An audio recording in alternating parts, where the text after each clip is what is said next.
नमस्कार साथियों। आशा करता हूँ आप सभी लोग स्वस्थ होंगे। मेरा नाम है घनश्याम और स्टडी प्रेप में आपका बहुत बहुत स्वागत करता हूँ। आज का जो वीडियो हमारा है वो इतिहास की जो कुछ महत्वपूर्ण लड़ाइयाँ हैं और उनके बारे में इस वीडियो में डिस्कस करेंगे और साथ में हम आपको देंगे क्वेश्चन ऑफ द डे। कम से कम 5 क्वेश्चन देंगे, क्वेश्चन ऑफ द डे के साथ में कराएंगे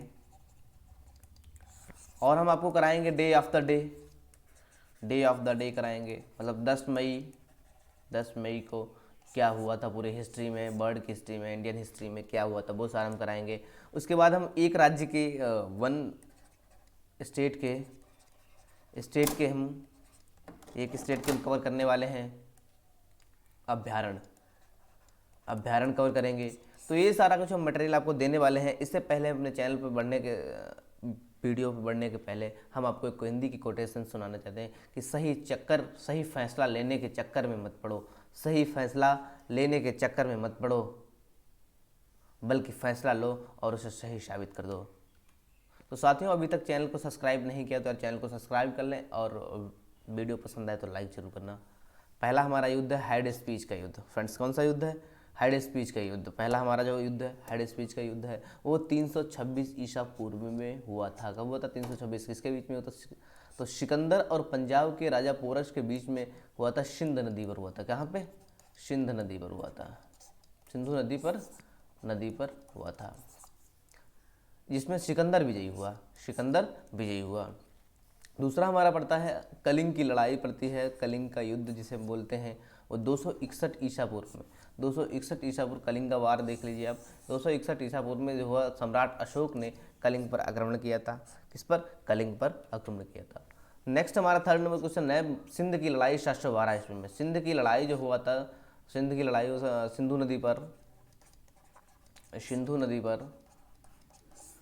लड़ाई हुई थी। तो मोहम्मद कासिम ने अरबों की सत्ता पे स्थापित की। यहाँ पे battle of Sindh 712 AD among Mohammad Qasim establish the power of villains, यानी अरबों की सत्ता जो है स्थापित की थी। नेक्स्ट हमारे बढ़ते हैं क्वेश्चन हमारा फ्रेंड्स है तराइन का प्रथम युद्ध। तो कहा फर्स्ट बैटल ऑफ तराइन। क्या है? फर्स्ट बैटल ऑफ तराइन, यानी 1191 एडी में, यानी 1191 ईस्वी में हुआ था। और किसके बीच हुआ था? Between Mohammad Ghori and Prithviraj Chauhan. तो इसमें चौहान वाज डिफीटेड, जीत गए थे। मोहम्मद गौरी को बुरी तरह हार गए थे। कौन हारा था? मोहम्मद गौरी बुरी तरह हार गया था। नेक्स्ट बढ़ते हैं अगले प्रश्न की तरफ। अगला प्रश्न हमारा है तराइन का द्वितीय युद्ध। फ्रेंड्स जी, तराइन का द्वितीय युद्ध हुआ था 1192। और फ्रेंड्स, इस वीडियो की जो पीडीएफ को डाउनलोड करना कहाँ? इस वीडियो की जो पीडीएफ आपको मिलेगी वो टेलीग्राम चैनल पर मिल जाएगी। कोई इस बड़ा इशू नहीं है। आप नीचे लिंक दिया और उससे ज्वाइन कर लेना और पीडीएफ डाउनलोड कर लेना। तो मोहम्मद गौरी और पृथ्वीराज चौहान के बीच में हुआ था, जिसमें मोहम्मद गौरी विजयी रहा। कौन रहा? वो मोहम्मद गौरी विजयी रहा। Second battle of Tarain. इसमें क्योंकि ये विजयी इसलिए रहा क्योंकि जब 1191 में क्या था तो पृथ्वीराज चौहान ने इसे बुरी तरह से पराजित किया। उसके बाद मोहम्मद गौरी ने अपना आइडिया लगाया कि आखिर कैसे इससे युद्ध किया जाए ताकि हम विजयी हो सकें। तब उसने एक योजना बनाई और योजना में उसने देखा इसके शत्रु राजा कौन से हैं। तो जयचंद मिले कन्नौज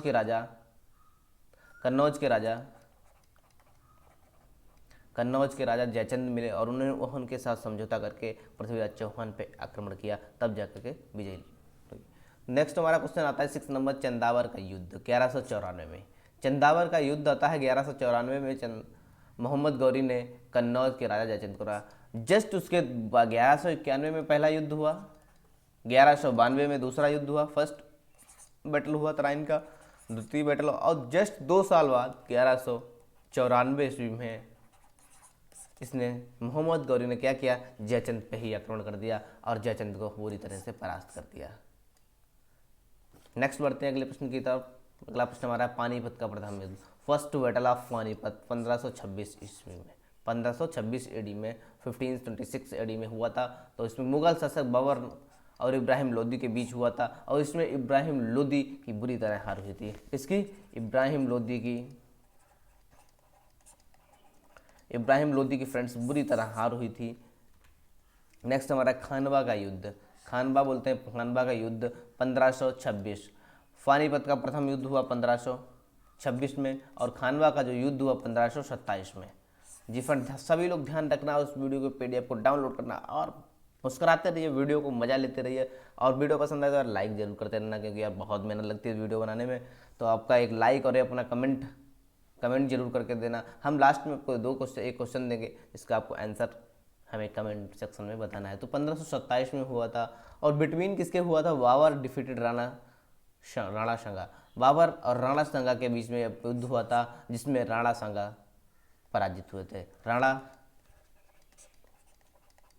राणा सांगा को बुरी तरह से हार का सामना करना पड़ा था।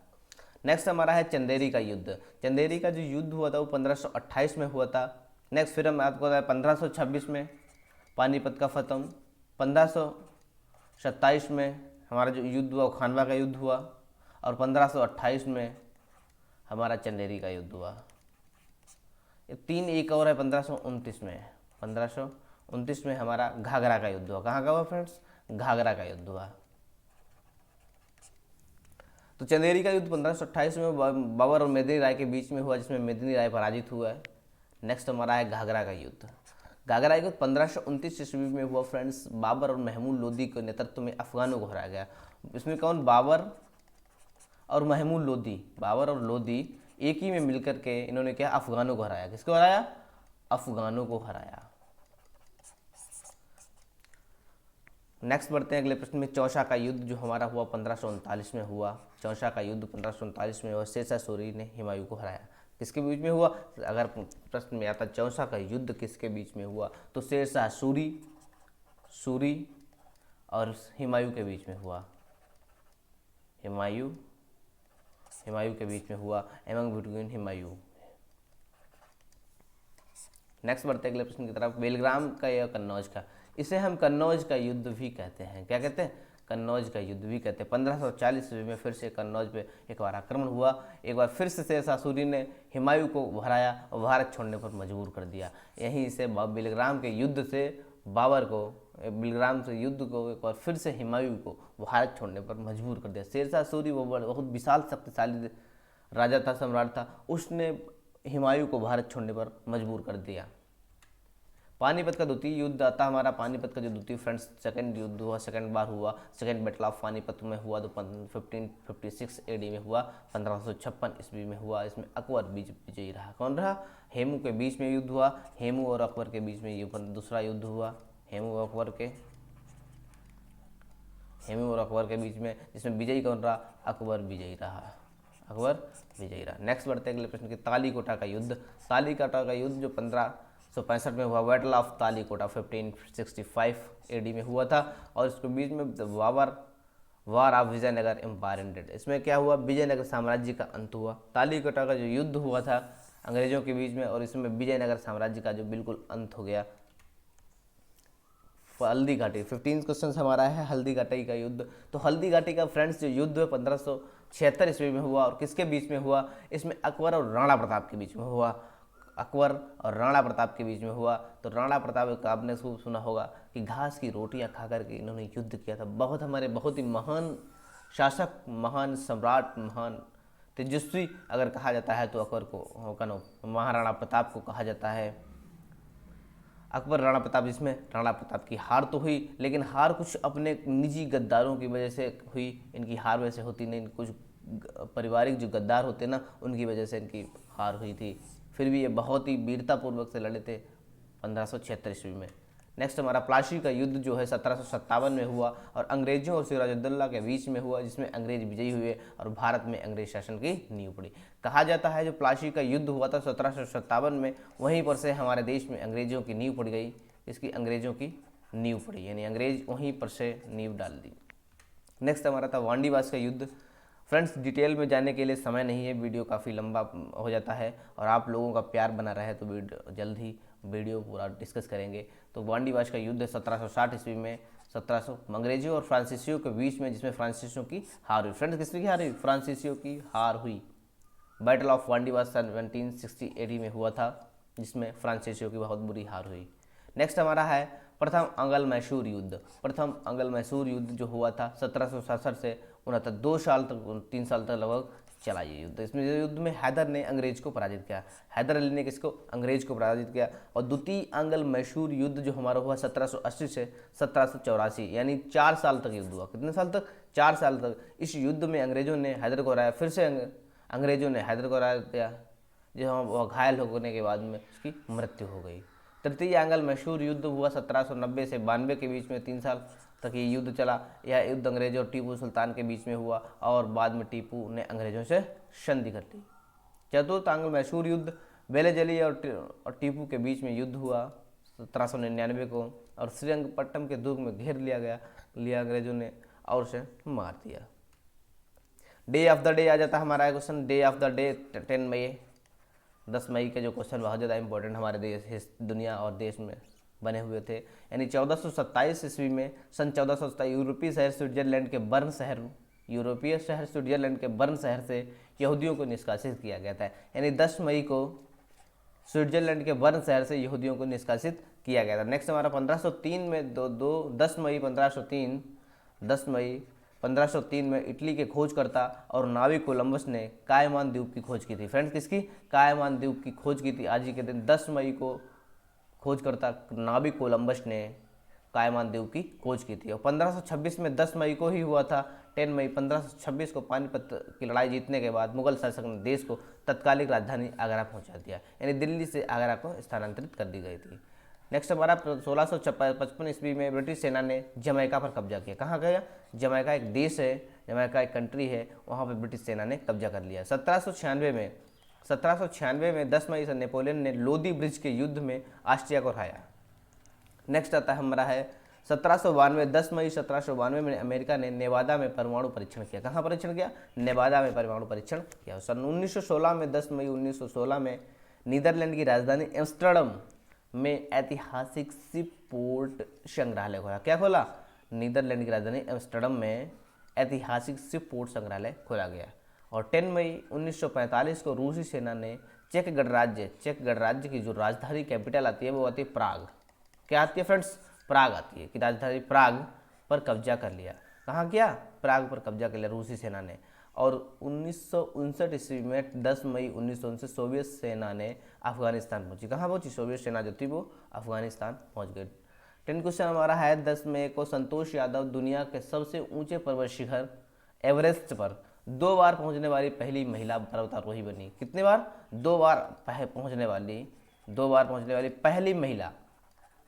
पहुंचने वाली पहली महिला जो बनी संतोष यादव के भारत की बनी। संतोष यादव को हमारा दिल से नमन करता हूँ, ऐसी लेडी को। 1194 में रंगभेद को समाप्त करने की मुहिम में अपना पूरा जीवन लगा देने वाले नेल्सन मंडेला, दक्षिण अफ्रीका के जो थे नेल्सन मंडेला को राष्ट्रपति बने। उन्हें 1993 में FWD क्लार्क के साथ संयुक्त रूप से नोबेल शांति पुरस्कार भी दिया गया। कब दिया गया? 1993 में नोबेल शांति पुरस्कार दिया गया, नोबेल पीस प्राइज। 1995 10 मई 1995 को दक्षिण अफ्रीका में सोने की एक खान की लिफ्ट में हुए हादसे में 104 मजदूरों की मौत हुई। 1995 में 10 मई 1995 को सोने के खदान में जब लिफ्ट करते हुए 104 मजदूरों की मौत हो गई। अब हम आते हैं question of the day. Question of the day में हम आपको एक क्वेश्चन देंगे घर के लिए, जिसमें हम आपको आंसर कमेंट सेक्शन में हमें बताना है। तो भारत का राष्ट्रीय चिन्ह कहाँ से लिया गया? फ्रेंड्स सभी बताएंगे। आप देख लिए, भारत का जो राष्ट्रीय चिन्ह है वो अशोक स्तंभ है। और अशोक स्तंभ को कहाँ से लिया गया है? गया स्थित बौद्ध विहार से लिया गया, कोलकाता स्थित संग्रहालय से लिया गया, पटना स्थित संग्रहालय से लिया गया, या सारनाथ स्थित अशोक स्तंभ से लिया गया। तो इस क्वेश्चन का जो आंसर होगा वो हो जाएगा डी, हमारा बहुत ही प्यारा आंसर है। नेक्स्ट हमारा क्वेश्चन है किसी कंप्यूटर की परमानेंट मेमोरी क्या कहलाती है? किसी कंप्यूटर की जो परमानेंट मेमोरी होती है वो कहती है रोम, यानी रीड ओनली मेमोरी। रीड, इसकी फुल फॉर्म हो जाए only memory. RAM, random access memory, random access memory. CD ROM, compact disc हो जाएगा, कॉम्पैक्ट डिस्क।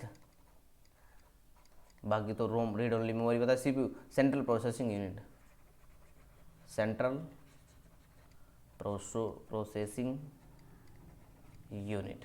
तो इसका क्या हो जाएगा? परमानेंट मेमोरी हमारी होती है, ये ऑप्शन है, रोम हमारी जो है परमानेंट मेमोरी होती है। फ्रेंड्स नेक्स्ट बढ़ते हैं अगले। संविधान संशोधन किस अनुच्छेद से संबंधित है? संविधान संशोधन जो हमारा है वो किस अनुच्छेद से संबंधित है, तो 368 अनुच्छेद से संबंधित हमारा संविधान संशोधन है फ्रेंड्स। किससे? संविधान संशोधन। अगर प्रश्न में आ जाए, बहुत बार पूछा गया, कई बार यूपीएसआई में, यूपी पुलिस में और न जाने कितने एसएससी में भी पूछा जा चुका है। तो अंतर्राष्ट्रीय महिला दिवस फ्रेंड्स क्या है? अंतर्राष्ट्रीय महिला दिवस कब मनाया जाता है? तो अंतर्राष्ट्रीय महिला दिवस मनाया जाता है, कब मनाया जाता है? अंतर्राष्ट्रीय महिला दिवस जो हमारा मनाया जाता है 8 मार्च को मनाया जाता है। कब मनाया जाता है? इंटरनेशनल वुमेन्स डे 8 मार्च को मनाया जाता है। 5 सितंबर को मनाया जाता है शिक्षक दिवस। किसे? शिक्षक दिवस। शिक्षक दिवस जो मनाया जाता है वो 5 सितंबर को मनाया जाता है। नेक्स्ट हमारा है आयरन की सर्वाधिक मात्रा किसमें पाई जाती है? यानी आयरन की जो सर्वाधिक मात्रा है वो सेव, आंवला, लीची, अनानास। आंवला में क्या पाया जाता है? विटामिन सी पाई जाती है, आयरन की मात्रा नहीं पाई जाती है। तो सेब में सबसे ज़्यादा अगर मात्रा पाई जाती है तो वो सेब में पाई जाती है। नेक्स्ट हम करते हैं भारत के राष्ट्रीय अभ्यारण्य। ये हमारा कुछ डेजर्ट ऑफ द डे है, डेजर्ट ऑफ द डे। यानी हमने आपको जैसे वादा किया था, वीडियो के शुरुआत में किया था कि हम आपको एक राज्य के डेली जितने भी अभ्यारण्य है वो इसमें कंप्लीट कर देंगे। यानी जम्मू कश्मीर का जो हमारा पहला, ऊपर से चलता है, जम्मू कश्मीर जो हमारा पहला राज्य है। यानी दच्चीग्राम जो होगा एकमात्र क्षेत्र जहाँ कश्मीरी हंगुल पाए जाते हैं। यानी दच्चीग्राम, प्रश्न में आ सकता है, एग्जाम में आ सकता है कि दच्चीग्राम अभ्यारण्य कहाँ है? तो जम्मू कश्मीर में है। हेमिश अभ्यारण्य कहाँ है? जम्मू कश्मीर में। किश्तवाड़ अभ्यारण्य कहाँ है? जम्मू कश्मीर में। सलीम अली अभ्यारण्य जम्मू कश्मीर में। हेमिश भारत का सबसे बड़ा राष्ट्रीय उद्यान है जो लेह जनपद में पाया जाता है। कहाँ? लेह जनपद, जम्मू कश्मीर के लेह जनपद में पाया जाता है। किश्तवाड़ पाया जाता है जम्मू कश्मीर में। सलीम अली राष्ट्रीय उद्यान, इसे सिटी फॉरेस्ट के नाम से भी जाना जाता है। आशा करता हूँ वीडियो आपको पसंद आया होगा। अगर वीडियो पसंद आया है तो यार चैनल को सब्सक्राइब कर लें और बेल आइकन को प्रेस कर लें, ताकि जब भी हम आपके लिए वीडियो लेकर आएँ और सबसे पहले आपके पास नोटिफिकेशन इसका पहुंच जाए। धन्यवाद।